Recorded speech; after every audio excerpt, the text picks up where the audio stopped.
ঠাকুর, মা, স্বামীজির শ্রীচরণে ভক্তিপূর্ণ প্রণাম জানিয়ে আজকের নিবেদন মায়ের কৃপা। স্বামী অপূর্বানন্দ, চতুর্থ পর্ব। ওই দিন জয়রামবাটিতে অন্য কোনো ভক্ত উপস্থিত ছিল না। রাত্রে মা একটু দূরে দাঁড়িয়ে আমার খাওয়া দেখছিলেন। আমার সারাদিন খাওয়া হয়নি বলে কত যত্ন করে আমাকে খাওয়ালেন। শুভ প্রভাতের প্রতীক্ষায় অধীর আগ্রহে এক প্রকার বিনিদ্র অবস্থায় রাত্রি কেটে গেল। সকালে পুকুরে স্নান করে বসে আছি মায়ের ডাকের প্রতীক্ষায়। দীক্ষার জন্য কি প্রস্তুতির প্রয়োজন তা জানিও না, জিজ্ঞেসও করিনি। টাকা কড়িও কিছু ছিল না। আন্দাজ 8টায় সেবক মহারাজ আমায় ডেকে শ্রী শ্রী মায়ের ঠাকুর ঘরে নিয়ে গিয়ে দরজা বন্ধ করে চলে গেলেন। মা পূজার আসনে বসে পূজা করছিলেন। পাশে আর একখানি আসন। মা আমায় শ্রী শ্রী ঠাকুরকে প্রণাম করে ওই আসনে বসতে বললেন। বসতেই আমার হাতে একটু গঙ্গাজল দিলেন।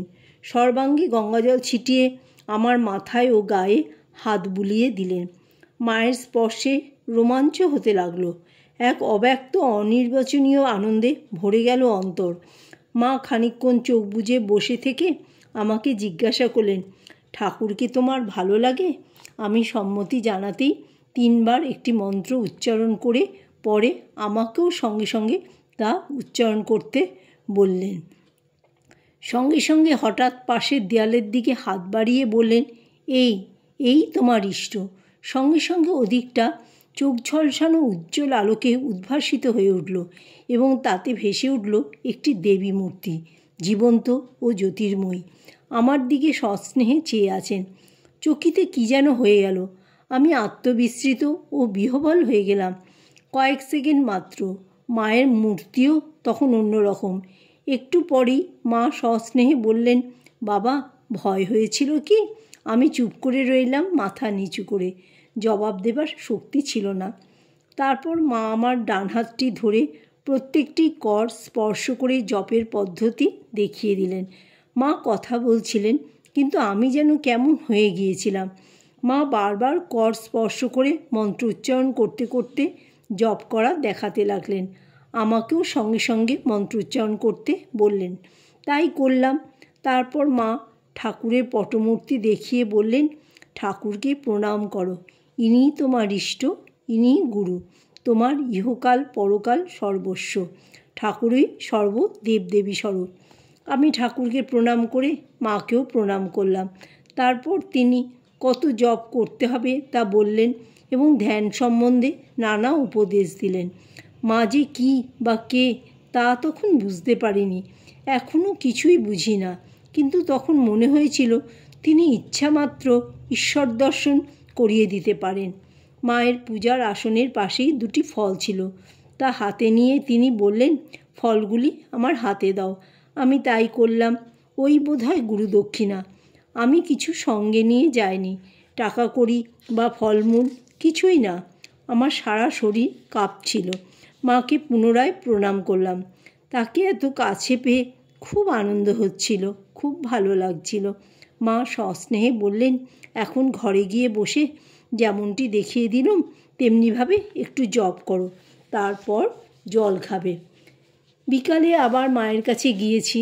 তিনি বারান্দায় মাটির রোয়াকে পা ছড়িয়ে বসে কুটনো কুটছিলেন। বাঁকুড়ার বৈকুণ্ঠ মহারাজের ওষুধে উপকার হয়েছে, আমবাদ একটু কমেছে বললেন। এ কথা সে কথার পর দুর্ভিক্ষ সেবা কার্য কীভাবে করা হয় তা জিজ্ঞাসা করলেন। কথাবার্তায় বোঝা গেল তার প্রাণ দুর্ভিক্ষ পীড়িতদের জন্য খুবই কাতর হয়েছে। কিভাবে ঘরে ঘরে গিয়ে গরিবদের টিকিট দিয়ে আসি, কিভাবে তাদের অভাব ও দারিদ্র্যের খোঁজ নিই, টিকিট নিয়ে তারা কিভাবে চাল নিয়ে যায়, মেয়েদের কিছু কিছু কাপড়ও দেওয়া হয়। এসব প্রসঙ্গে একটি ঘটনা বললাম, যা মায়ের অন্তর খুব স্পর্শ করেছিল। বললাম যে একদিন সকালের দিকে এক গ্রামে খোঁজ নিতে গিয়ে দেখা গেল যারা চাল নিচ্ছিল তারা কেউ বাড়িতে নেই। বুঝলাম কোথাও কাজ করতে গিয়েছে। কাজ পেলে আর চাল দেওয়া হয় না, তাই তাদের খোঁজ করতে বেরোলাম। গ্রামের বাইরে একটি ধান খেতে হাঁটু সমান জলকাদার মধ্যে অনেকে ধান রোপা করছে দেখা গেল। সেদিকে এগিয়ে যেতেই দূর থেকে দেখলাম একটি মেয়ে মুনিশ ক্ষেত থেকে উঠে গিয়ে একধারে রোপা করার জন্য যে ধানের চারার বোঝা রয়েছে তার পেছনে আত্মগোপন করল। জিজ্ঞেস করে জানা গেল গত রাত্রে ওই স্ত্রীলোকটির একটি সন্তান হয়েছে, তাকে নিয়েই সে ক্ষেতে কাজ করতে এসেছে। সদ্য প্রসূত সন্তানটিকে নেকড়া জড়িয়ে ক্ষেতের ধারে রেখে সে ক্ষেতে ধান রোপা করছে পেটের দায়ে। ক্ষেতে কাজ করছে তা ধরা পড়লে আমাদের কাছে চাল পাবে না, তাই আমাকে দূর থেকে দেখেই লুকোবার চেষ্টা করছিল। ঘটনাটি শুনে মনের মধ্যে একটা আলোড়ন সৃষ্টি হলো। কী অবস্থায় পড়লে পূর্বরাত্রে সদ্যপ্রসূত সন্তানটিকে নিয়ে প্রসূতি মাঠে কাজ করতে আসতে পারে। দারুণ আঘাত পেলাম প্রাণে।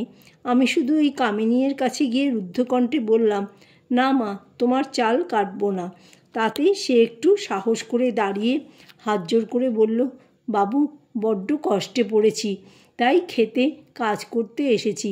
খেতে কাজ করলে 2 সের ধান পাবে একদিনে। শ্রী মা ওই ঘটনাটি শুনে আতঙ্কে শিউরে উঠলেন। কাঁদো কাঁদো হয়ে বললেন, বলো কি গো, অমন পোয়াতি মাঠে কাজ করতে এসেছে? অমন অবস্থায় চাল কাটতে এসেছে? বেশ করেছো বাবা, ঠাকুর তোমার কল্যাণ করবেন। তারপর ঠাকুরের কাছে যেন অভিমান করে মা প্রার্থনা করলেন, ঠাকুর, তুমি এসব দেখতে পাচ্ছ না? লোকের এত দুঃখ দুর্দশা, এভাবে মানুষ কি করে? এর একটা বিধান করো। মায়ের কণ্ঠে কাতর উৎকণ্ঠা এখনও যেন তা কানে ঝংকৃত হচ্ছে। মা মূর্তি করুণা, আবেগময়ী প্রার্থনা। তিনি সেবা কার্যের খুঁটিনাটি সব খবর জিজ্ঞাসা করেছিলেন। আমরা কি খাই, কেমনভাবে থাকি, কি কাজ করতে হয়।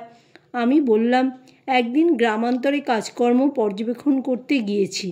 একটি শুকনো পাহাড়ে ছোট নদী, 20-25 হাত চওড়া হাঁটু জল হেঁটে পেরিয়ে গেলাম। এক পশলা জোর বৃষ্টি হয়েছিল। ফিরবার সময় দেখি যে ওই শুকনো নদী লাল জলে কানায় কানায় পূর্ণ ও ভীষণ রূপে খরস্রোতা হয়েছে। বেলাও হয়েছিল অনেক।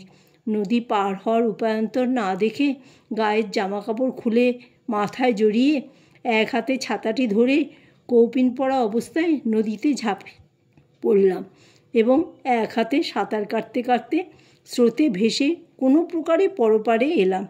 অনেকটা দূর পর্যন্ত আমায় ভাসিয়ে নিয়ে গিয়েছিল। নদীর ধারে কাটা ঝোপের দরুন প্রাণ সংশয় হয়েছিল। ওই ঘটনাটি শুনতে শুনতে মায়ের মুখখানা বেদনায় মলিন হয়ে গেল। তিনি করুণ স্বরে বললেন, বাবা, ঠাকুর তোমায় রক্ষা করেছিলেন। ওই কাটা ঝোপের মধ্যে ঢুকে গেলে আর তো বেরোতে পারতে না।